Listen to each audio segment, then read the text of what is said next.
Hello, hello po, magandang morning. Tara, kape tayo. Ayan, nandito na naman ako nagkakape sa paborito kong spot.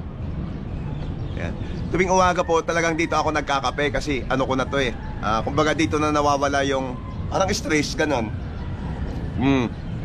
Ayan, may laman na yung baso ko, magic baso ko. Ayan, tara samahan niyo ako. Huwag po kayong mag-alala, safe na ako dito. Ano? Safe na ako dito. Yung mga nambabas po sa akin, huwag po kayong mag-alala dahil safe na safe po si Boss Idol dito ngayon sa pinagkakapehan niya, no? Sapagkat kung inyong makikita ay may tali sa aking likuran. Ayan, nakatali na po ako. Ayan, no? Hindi, malaglag man po ako. Sigurado hindi ako didiretso sa baba. Ayan, no? Ayan, tas nakatali po siya doon. Ano?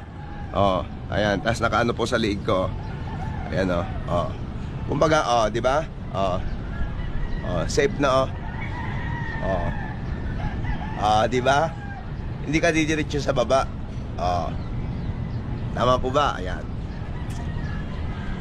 Good morning, kape-kape po. Ayan.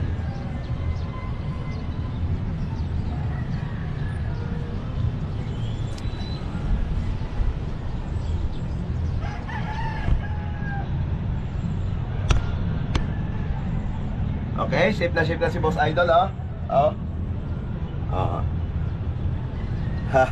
Patali na, no? Sige, wag na kayo mag-alala, ha? Ayan, naglagay na ako ng tali. Nang sa ganon ay hindi na kayo nag-aalala. Ayan, may tali na si Boss Idol sa likuran. Okay? Very safe na. Bye-bye. Alright. Sarap talaga magkape.